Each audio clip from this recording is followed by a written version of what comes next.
एही दुनिया रे समस्ते गोटिए काम करती एवं केही एहाकु छाड़ती नाही, सेही जिनिसटी हेउछि भिक्षा।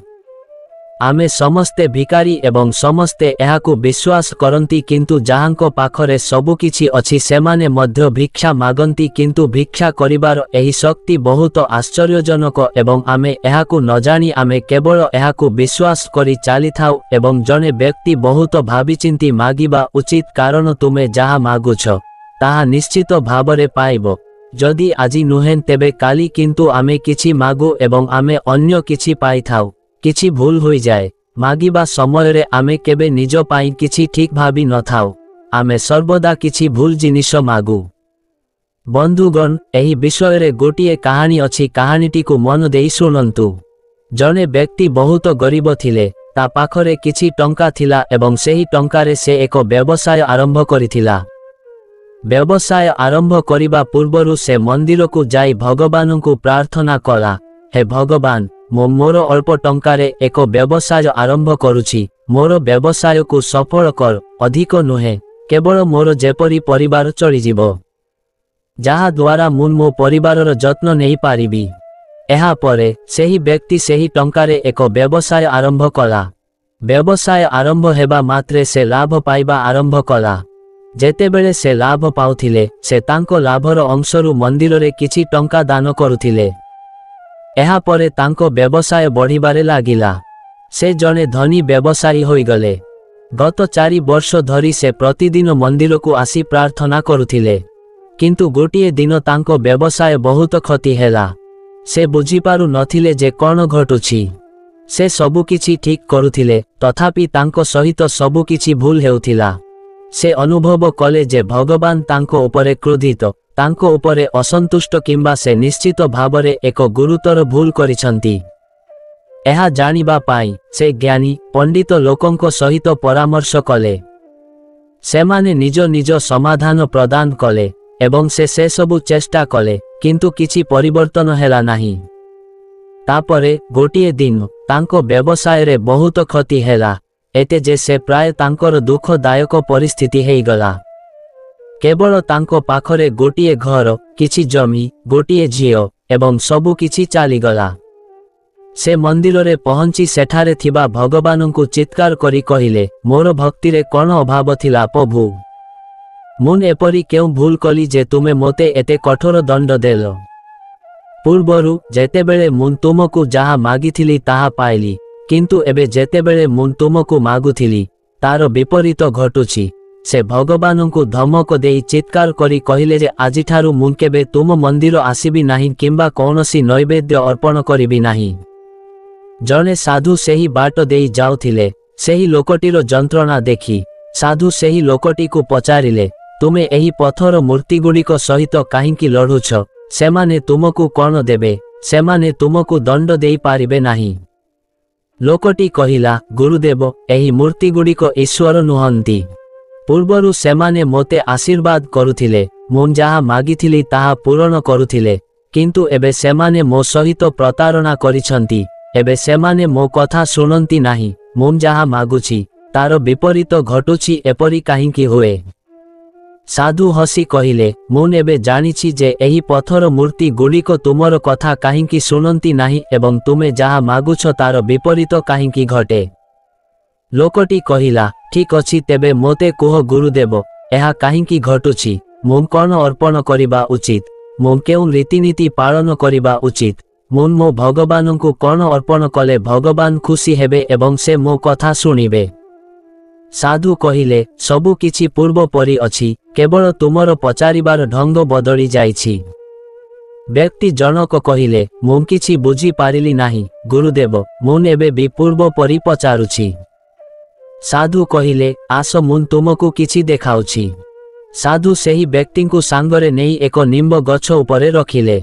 से ताकू गछ पाखकू नेई सेठारे ठिया कराई कहिले, जदि मुन एही निम्ब गछर गंडी को माटी उपरे काटी सेही गंडी रे एक आंब गछ लगाए, तेबे एही आंब गछ मीठा फल देबो कि? व्यक्ति जनक कहिले, एहा किपरि संभव, जदि आंब गछर चेर नाही तेबे एहा सुखी जीवो। चेर को माटी दरकार, माटी नाही, तेबे ता उपरे आंब गछ किपरि बढ़ी पारिबो? ସାଧୁ କହିଲେ ଯଦି ମୁଁ ନିମ୍ବ ଗଛର ଗଣ୍ଡି କାଟିଦିଏ ତେବେ ତଳୁ କ'ଣ ବାହାରିବ? ବ୍ୟକ୍ତି ଜଣକ କହିଲେ ଯଦି ମୂଳ ରହିଯାଏ ତେବେ କେବଳ ସେହି ମାଟିରୁ ବାହାରିବ ଯାହା ମୂଳରେ ଅଛି। ଯଦି ନିମ୍ବ ଅଛି ତେବେ ନିମ୍ବ ବାହାରିବ, ଯଦି ଆମ୍ବ ଅଛି ତେବେ ଆମ୍ବ ବାହାରିବ। ସାଧୁ କହିଲେ ବହୁତ ଭଲ, ତୁମେ ବୁଦ୍ଧିମାନ, କିନ୍ତୁ ତୁମେ ବୁଦ୍ଧିମାନ ଭାବରେ ଦେଖୁନାହଁ ଏବଂ ତୁମ ସହିତ ମଧ୍ୟ ସମାନ ଘଟଣା ଘଟୁଛି। ତୁମ ମନ ଭିତରେ ମୂଳ ନିମ୍ବ ଗଛ ଏବଂ ଉପରେ ତୁମେ ମୂଳ ବିନା ଏକ ଆମ୍ବ ଗଛ ଲଗାଇଛ, ସେଥିପାଇଁ ଏହା ଶୁଖିଗଲା। ଆମ୍ବ ଗଛ ତୁମକୁ ଫଳ ଦେଉନାହିଁ ଏବଂ ଭିତରେ ଯାହା ଅଛି ତାହା କୌଣସି ପ୍ରକାରେ ଉପରକୁ ଯାଏ। ବ୍ୟକ୍ତି ଜଣକ କହିଲେ ଗୁରୁଦେବ ତୁମେ କ'ଣ କହୁଛ ତାହା ମୁଁ ବୁଝିପାରୁନାହିଁ। ସାଧୁ ସେହି ବ୍ୟକ୍ତିଙ୍କୁ ଜଣେ ଗରିବ ବ୍ୟକ୍ତିଙ୍କ ପାଖକୁ ନେଇଗଲେ ଯାହାଙ୍କ ପାଖରେ କିଛି ନଥିଲା। ସାଧୁ ସେହି ଗରିବ ବ୍ୟକ୍ତିଙ୍କୁ କହିଲେ ଯଦି ଏହି ବ୍ୟକ୍ତି ବ୍ରହ୍ମାଣ୍ଡର ସୃଷ୍ଟିକର୍ତ୍ତା, ତେବେ ତୁମେ ଏହି ବ୍ରହ୍ମାଣ୍ଡର ସୃଷ୍ଟିକର୍ତ୍ତାଙ୍କ ଠାରୁ କ'ଣ ମାଗିବ? ଗରିବ ବ୍ୟକ୍ତି କହିଲେ ମୁଁ କ'ଣ ମାଗିବି? ମୁଁ କେବଳ ଏତିକି ଚାହୁଁଛି, ଦାତା ମୋତେ ଦିନକୁ 2 ଥର ଖାଦ୍ୟ ଦେବା ଉଚିତ। ମୁଁ ଏହାଠାରୁ ଅଧିକ କିଛି ଚାହୁଁନାହିଁ।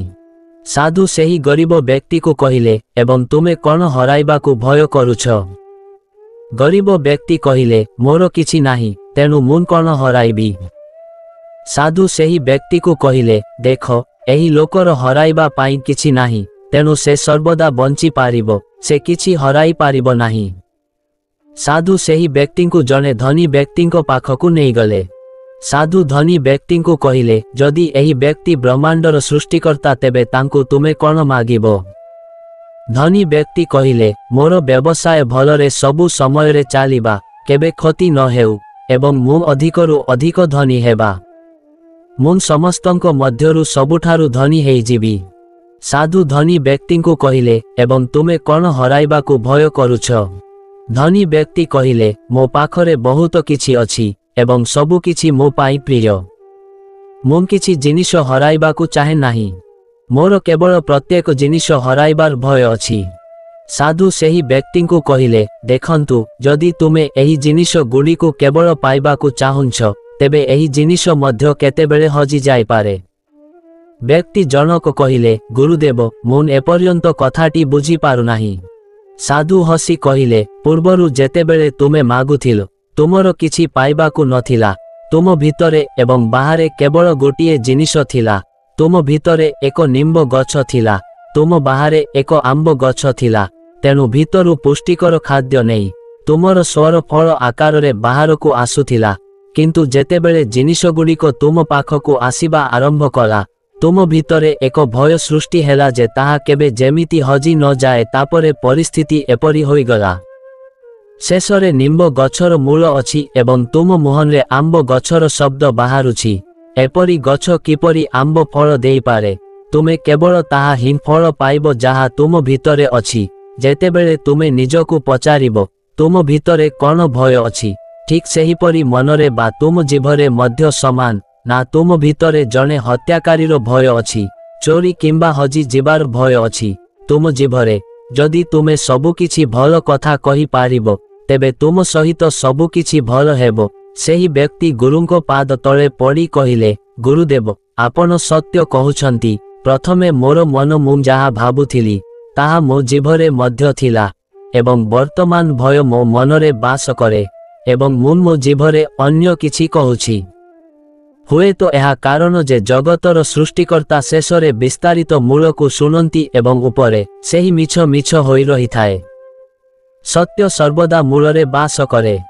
ସେହି ବ୍ୟକ୍ତି ନିଜର ଭୁଲ ଅନୁଭବ କଲେ ଏବଂ ଗୁରୁଙ୍କୁ ନମସ୍କାର କରି ଚାଲିଗଲେ। ବର୍ତ୍ତମାନ ବିଶେଷ କଥା ହେଉଛି ଯେ କେତେକ ସମୟରେ ଆମେ ଭାବିଥାଉ ଯେ ଆମ ଜୀବନରେ ଏତେ ଖରାପ କାହିଁକି ଘଟୁଛି ଏବଂ ଏସବୁର ଏକମାତ୍ର କାରଣ ହେଉଛି ଆମର ଅସନ୍ତୋଷ। ଏଥିରେ କ'ଣ ଘଟୁଛି ତାହା ଗୁରୁତ୍ୱପୂର୍ଣ୍ଣ। ଏହା ଆପଣଙ୍କ ଖୁସିକୁ ଦୁଃଖରେ ପରିଣତ କରିପାରିବ ଏବଂ ଆପଣଙ୍କ ଗଭୀର ଦୁଃଖକୁ ମଧ୍ୟ ଖୁସି ଭାବରେ ପ୍ରକାଶ କରିପାରିବ। କିନ୍ତୁ ଭିତରେ କ'ଣ ଘଟୁଛି ତାହା ହିଁ ଗୁରୁତ୍ୱପୂର୍ଣ୍ଣ। ଆପଣ କୌଣସି ଜିନିଷ ପ୍ରତି ଆକର୍ଷିତ ହୋଇଥାନ୍ତି, କିନ୍ତୁ ଏହି ବ୍ରହ୍ମାଣ୍ଡ ଆପଣଙ୍କୁ ସବୁକିଛି ଦେବାକୁ ଚାହୁଁଛି ଯାହା ଦ୍ୱାରା ଆପଣ ଅଗ୍ରଗତି କରିପାରିବେ। କିନ୍ତୁ ଏହା ଆପଣଙ୍କ ଅନ୍ତର ସହିତ ଜଡ଼ିତ ଏବଂ ଆପଣଙ୍କ ଭିତରେ ଅନେକ ସ୍ୱର ଅଛି। ଆପଣଙ୍କ ଭିତରେ ଯାହା ଘଟୁଛି ତାହାକୁ ଶୁଣିବାକୁ ଚେଷ୍ଟା କରନ୍ତୁ, ଯଦିଓ ଆପଣ ଏହାକୁ ଶୁଣିପାରିବେ ନାହିଁ। ତେଣୁ ତୁମର ଅନ୍ତରାତ୍ମାକୁ ଧ୍ୟାନ ଦିଅ। ଏହାକୁ ଶୁଣିବା ଶିଖ। ତୁମ ଭିତରେ କ'ଣ ଭୟ ବଢ଼ୁଛି ତାହା ଜାଣନ୍ତୁ। ହଁ, ଏହି ପାର୍ଥକ୍ୟ ହେଉଛି ସେହି ସ୍ଥାନ ଯେଉଁଠାରୁ ଏହା ମାଗନ୍ତି ଏବଂ ତୁମକୁ ଦିଆଯାଏ। ଏହି କାରଣରୁ ଭଗତ ସିଂହ ପରି ଲୋକମାନେ ଫାଶୀର ଫାଶୀକୁ ଚୁମ୍ବନ କରନ୍ତି। ସେମାନେ ସେଠାରେ ମଧ୍ୟ ଖୁସି ଦେଖନ୍ତି ଏବଂ ଜଣେ ଧନୀ ବ୍ୟକ୍ତି ଯାହା ପାଖରେ ସବୁକିଛି ଅଛି ରାତିରେ ଶାନ୍ତିରେ ଶୋଇପାରନ୍ତି ନାହିଁ। ତୁମେ ଏସବୁ ମାଗୁଛ, ସାବଧାନତାର ସହିତ ମାଗିବା ଉଚିତ। କାରଣ ଯାହା ମଗାଯାଏ ତାହା ସର୍ବଦା ପୂରଣ ହୁଏ। ଶୀଘ୍ର କିମ୍ବା ବିଳମ୍ବରେ ତୁମେ ତାହା ପାଇବ। ତେଣୁ ଆପଣ କିଛି ଖରାପ ମାଗନ୍ତୁ ନାହିଁ।